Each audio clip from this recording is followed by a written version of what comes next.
A gente continua repercutindo o decreto de Donald Trump, que oficializa as tarifas de 50% sobre o Brasil, e também esta super quarta, porque não dá para ignorar que hoje é uma super quarta, não é um dia qualquer. E hoje, ao vivo aqui comigo, Marcela Kawauchi, economista-chefe da Lifetime, gestora de recursos. Marcela, obrigado por estar aqui com a gente nos estúdios da CNN na Avenida Paulista. Obrigado de verdade pela visita.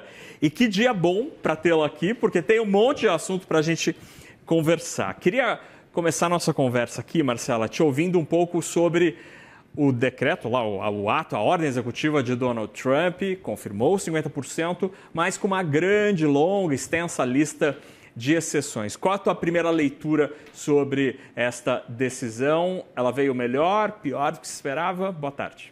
Boa tarde. A decisão representa algum avanço, né? A gente tinha até ontem a expectativa de que a partir do dia 1º, sexta-feira, a gente teria as tarifas cobradas sobre produtos brasileiros em 50%. Seria uma tarifa quase que proibitiva, que diminuiria muito as relações comerciais entre os dois países. A gente teve a manutenção desses 50%, então não houve avanço em relação à tarifa base, mas a lista de exceções, como você falou, é muito extensa. Isso acaba ajudando bastante, porque essas exceções, a maioria delas está focada nos produtos que têm maior representatividade na balança comercial entre os dois países. E tem uma representatividade importante também, principalmente no agronegócio brasileiro. Então, o fato de ter vindo 50% é ruim, mas a lista de exceções certamente mostra um avanço das negociações significativo. E diante desta presença grande do agronegócio, muda alguma coisa, Marcela, no teu cenário sobre o impacto das tarifas na inflação brasileira? Ontem o ministro Fernando Haddad conversou aqui com a gente na CNN, ele disse que para ele o tarifaço, do jeito que se conhecia até ontem, era desinflacionário. Muita coisa mudou de ontem para hoje. Dá para continuar dizendo que o efeito é desinflacionário? Muda, sim, o impacto de forma significativa.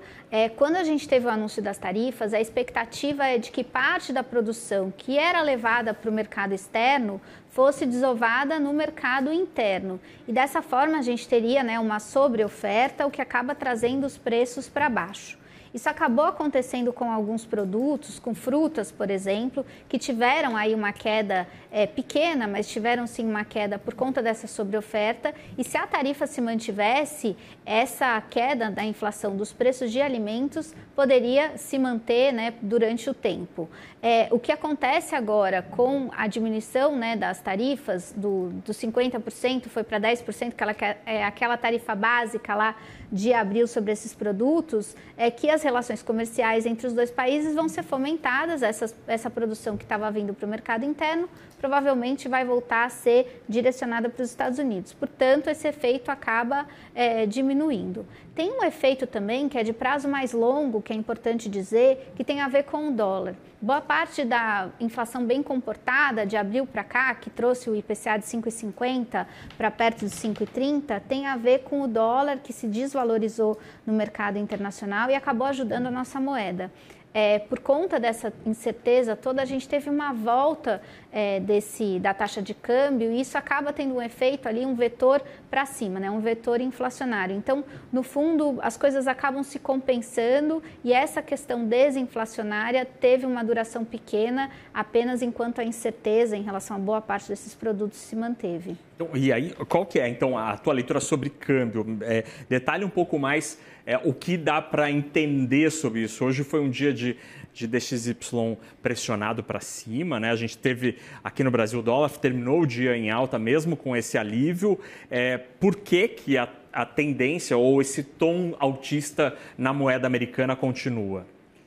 O câmbio, a gente fala de taxa de câmbio, real contra o dólar, então a gente tem que olhar questões externas e questões internas. De janeiro para cá, a gente não teve muita mudança na questão interna.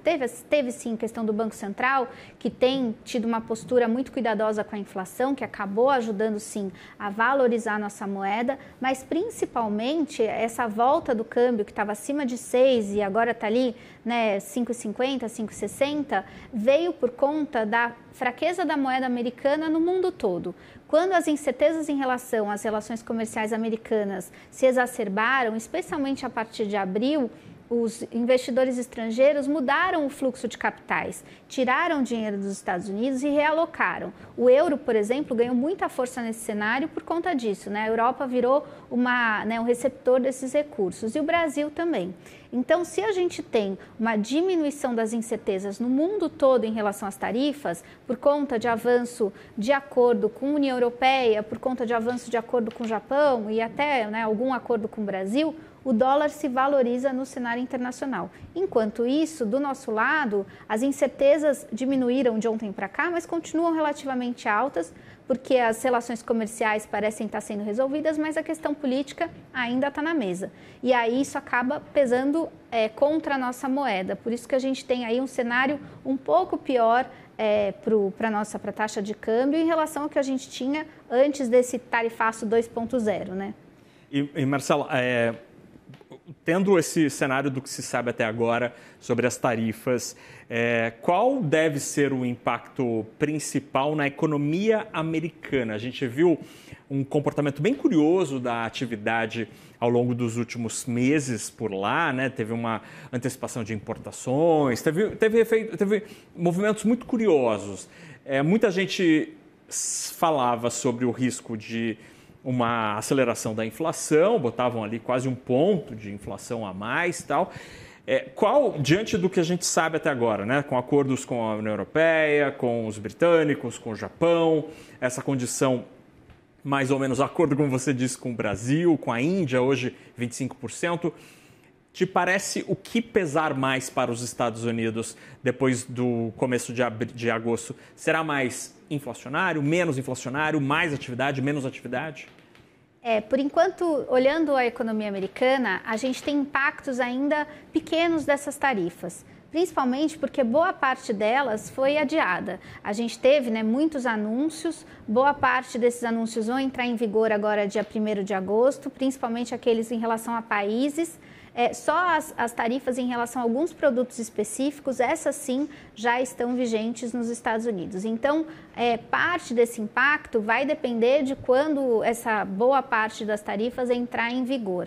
E o que a gente espera é um cenário inflacionário para os Estados Unidos. A gente já teve os dados do CPI mostrando alguma volta dos bens duráveis e não duráveis, mas isso deve se exacerbar a partir de agosto, setembro, dos dados referentes a agosto e setembro. Com relação à atividade econômica, é claro que a inflação mais alta pesa também sobre a atividade econômica. A gente deve ter um crescimento nos Estados Unidos menor do que se esperava ali no final de 2024, mas nada que indique para a gente que a gente vai ter uma recessão, nem nada do tipo. Hoje a gente teve os dados do PIB americano e a gente viu números ainda muito fortes, né? Existe uma resiliência na economia americana e o consumo das famílias, o consumo interno, voltar a subir, mesmo com a manutenção das incertezas em relação às tarifas. Então, olhando para a economia americana, me parece que o caminho da inflação preocupa mais do que o caminho da atividade econômica.